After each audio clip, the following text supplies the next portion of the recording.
নমস্কার, নিউজ ভ্যানগার্ডের এক নজরে 25 সকলকে স্বাগত। সঙ্গে রয়েছে শতাব্দী। শিশু উদ্যানে শুরু হলো 7 দিনে ব্যাপী আদি মহোৎসব প্রদর্শনী। অনুষ্ঠানের উদ্বোধন করেছেন মানিক সাহা। রাজ্যের জনজাতি উদ্যোক্তাদের কৃষ্টি, সংস্কৃতি, খাদ্য ও বাণিজ্যকে উৎসাহিত করতে এই মহোৎসবের আয়োজন করা হয়েছে।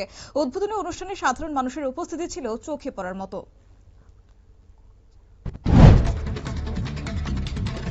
আগরতলার মুখ্য বিচারক ম্যাজিস্ট্রেটের আদালত চত্বরে অনুষ্ঠিত হল মেগা লোক আদালত 2026। পশ্চিম ত্রিপুরা জেলা লিগ্যাল সার্ভিস অথরিটির উদ্যোগে শনিবার এই শিবিরের আয়োজন করা হয়। এমভি অ্যাক্ট, টিপি অ্যাক্ট, টিজি অ্যাক্ট এবং আবকারি আইন সংক্রান্ত মামলার দ্রুত নিষ্পত্তি ছিল মূল লক্ষ্য। রাষ্ট্রপতি পুরস্কার প্রাপ্ত বিশিষ্ট সঙ্গীত শিল্পী ও শিক্ষক শুভ্রাংশু চক্রবর্তী প্রয়াত হয়েছেন। মৃত্যুকালে তাঁর বয়স হয়েছিল 81 বছর। তাঁর মরদেহ এলবার্ট ক্লাব সংলগ্ন বাসভবন থেকে স্থানীয় ক্লাব হয়ে রবীন্দ্র শতবার্ষিকী ভবনে গিয়ে নিয়ে যাওয়া হয় এবং সেখানে শিল্পী ও শিক্ষক মহলের বিশিষ্ট ব্যক্তিরা প্রয়াত শিল্পীর প্রতি শেষ শ্রদ্ধা নিবেদন করেন। রাজ্যের বিভিন্ন কেন্দ্রে শান্তিপূর্ণভাবে অনুষ্ঠিত হয়েছে এসটিজিটি পরীক্ষা উপলক্ষে রাজ্য জুড়ে মোট 63টি পরীক্ষা কেন্দ্র খোলা হয়েছে। পরীক্ষা কেন্দ্রগুলি পরিদর্শন করেন প্রত্যুষ রঞ্জন দেব। তিনি বিভিন্ন কেন্দ্রে গিয়ে পরীক্ষার সামগ্রিক পরিস্থিতি খতিয়ে দেখেন এবং পরীক্ষা নির্বিঘ্নে সম্পূর্ণ হওয়ার সন্তোষ প্রকাশ করেছেন তিনি। তেলিয়ামুড়া সড়কের বিভিন্ন জায়গাতে ককবরকে রোমান লিপির দাবিতে বিক্ষোভ মিছিল অনুষ্ঠিত হয়েছে। টিআইএসএফ ও টিএসএফ এর যৌথ উদ্যোগে এই কর্মসূচি পালিত হয়। মিছিলে অংশ নেন তিপ্রামাথা নেতা কমল কলই ও মহেন্দ্র দেববর্মা। রোমান লিপিতে প্রশ্নপত্র প্রণয়ের দাবিতে মানব শৃঙ্খল ও মিছিল করা হয় বলে সংগঠনের দাবি। বেলোনিয়া রেল স্টেশন চত্বর থেকে 3 বাংলাদেশি যুবককে আটক করেছে জিআরপি থানা। শনিবার দুপুরে সন্দেহভাজন অবস্থায় তাদেরকে আটক করা হয় বলে পুলিশ সূত্রে জানা গেছে। ধৃতদের প্রত্যেকের বাড়ি বাংলাদেশের ফেনী জেলার ফুলগাজী এলাকায়। সংলগ্ন এলাকায় আবর্জনা স্তূপে আগুন লাগে বলে জানা গেছে। হঠাৎ করে সকালবেলাতে আগুন দাউ দাউ করে জ্বলে ওঠায় এলাকায় আতঙ্ক ছড়ায়। অগ্নিনির্বাপক বাহিনীর দ্রুত ছুটে এসে তারা 2টি ইঞ্জিন নিয়ে আগুন আয়ত্তে এনেছে। চাম্পাহাওর শীতেশ স্মৃতি কমিউনিটি হলে আইপিএফটির যোগদান ও সাংগঠনিক সভা অনুষ্ঠিত হয়েছে। সভায় 27টি পরিবারের মোট 80 জন ভোটার বিভিন্ন দল ছেড়ে আইপিএফটিতে যোগদান করে। নবাগতদের হাতে দলীয় পতাকা তুলে দিয়ে তাদের বরণ করে নেন নেতৃত্বরা। পদ্মজং শিল্ডের প্রথম সেমিফাইনালে ট্রাই বেকারের জিতে ফাইনালে উঠল রেংদা এফসি। রামকৃষ্ণ মহাবিদ্যালয় মাঠে ত্রিপুরা পুলিশের বিরুদ্ধে ম্যাচটি গোলশূন্য ড্রয়ে শেষ হয়। অতিরিক্ত সময়েও ফল না মেলায় খেলায় গড়ায় ট্রাই বেকার এবং সেখানে 3-1 ব্যবধানে জয় ছিনিয়ে নিয়ে ফাইনালের জায়গা করে নিয়েছে মণিপুরের দলটি। রেশম বাগান স্কুল সংলগ্ন এলাকায় যাত্রীবাহী গাড়ির ধাক্কাতে ডেলিভারি বয়ের মৃত্যু হয়েছে। মৃতের নাম সোমরাজ রায়। ঘটনাটি রেশম বাগান এলাকায় ঘটে বলে পুলিশ সূত্রে খবর। একের পর এক ডেলিভারি বয়ের মৃত্যুর ঘটনায় রাজ্যের গিগ ওয়ার্কারদের মধ্যে অসন্তোষ দেখা দিয়েছে। জিরানিয়া এলাকায় বাম শ্রমিক নেতা দুলাল কর্মকারের উপর হামলার অভিযোগ উঠেছে। এই ঘটনায় বিজেপি আশ্রিত দুষ্কৃতিকারীদের বিরুদ্ধে অভিযোগ তুলেছে বাম শিবির। 12 ফেব্রুয়ারি ধর্মঘটের সমর্থনে আগরতলায় মিছিলে অংশ নেওয়ার জেরেই হামলা বলে দাবি করা হয়েছে। ককবরকে রোমান লিপির দাবিতে মানববন্ধন কর্মসূচি পালন করল আদিবাসী ছাত্র সংগঠন টিএসএফ ও TISF. United movement for Kokborok এর উদ্যোগে এদিন বেলা 11টা থেকে 3টা পর্যন্ত আগরতলা সার্কিট হাউস এলাকা থেকে উত্তর গেট পর্যন্ত মানববন্ধন সংগঠন কর্মসূচি পালন করে এই দুই সংগঠন। তেলিয়ামুড়া শহরের বিভিন্ন এলাকায় বেআইনি দখলমুক্ত অভিযান চালিয়েছে পুর পরিষদ। ফুটপাত দখল করে গড়ে ওঠা লাইসেন্সবিহীন দোকান ও স্টল ভেঙে ফেলা হয়। প্রশাসনের দাবি এতে সাধারণ মানুষের চলাচল নিশ্চিত করা সম্ভব হবে। স্থানীয় একাংশদের এই পদক্ষেপকে স্বাগত জানালেও ক্ষতিগ্রস্ত ক্ষুদ্র ব্যবসায়ীদের মধ্যে তীব্র অসন্তোষ দেখা দিয়েছে।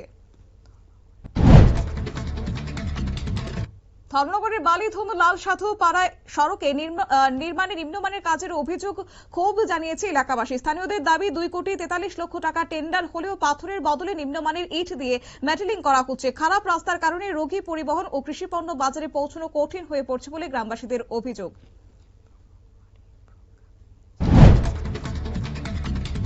ব্রহ্মকুমারী প্রজ্ঞা বেহেনজি শুক্রবার 13 ফেব্রুয়ারি 2026 সন্ধ্যা 4:45 তিনি পরলোক গমন করেন। 1958 সালের 1 জানুয়ারি জন্ম নেওয়া প্রজ্ঞা বেহেন গত 32 বছর ধরে ঈশ্বরীয় সেবায় নিয়োজিত ছিলেন।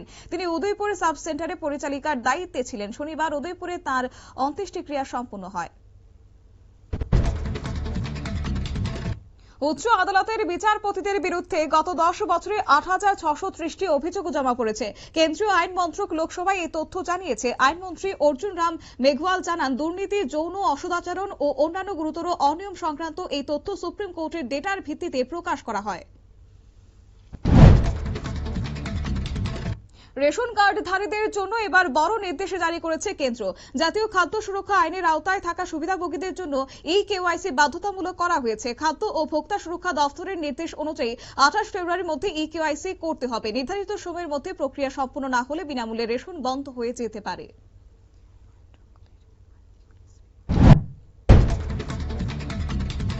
নরেন্দ্র মোদীর হারকিউলিস বিমান আসামের জাতীয় সড়কে অবতরণ করে ইতিহাস গড়েছে এবং 37 নম্বর জাতীয় সড়কের উপর উত্তর পূর্ব ভারতের প্রথম জরুরি অবতরণ পথ তৈরি হয়েছে। সেখানে জাতীয় সড়কে অবতরণ করে প্রধানমন্ত্রীর বিমান, যা দেশের ইতিহাসে এই প্রথম ঘটনা।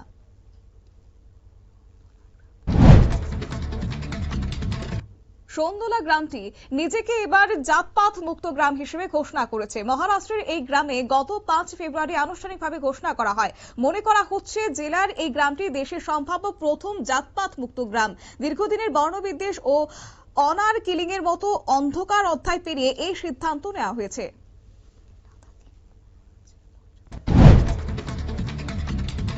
লাদাখে পূর্ণ রাজ্যের মর্যাদা বা ষষ্ঠ তফসিলে অন্তর্ভুক্ত করতে নারাজ কেন্দ্র। তবে লাদাখকে বিশেষ সুবিধা দেওয়ার প্রস্তাব দিয়েছে মোদী সরকার। প্রস্তাব অনুযায়ী লাদাখে গঠন করা হতে পারে এবার টেরিটোরিয়াল কাউন্সিল। দিল্লিতে লাদাখের 2 রাজনৈতিক দলের সঙ্গে বৈঠকে এই প্রস্তাব দেওয়া হয়। অবসরের পর শীর্ষ সেনা আধিকারিক ও সরকারি আমলাদের অবসরের পর 20 বছর পর্যন্ত বই লেখার উপর বিধিনিষেধ আরোপের কথা ভাবছে কেন্দ্র।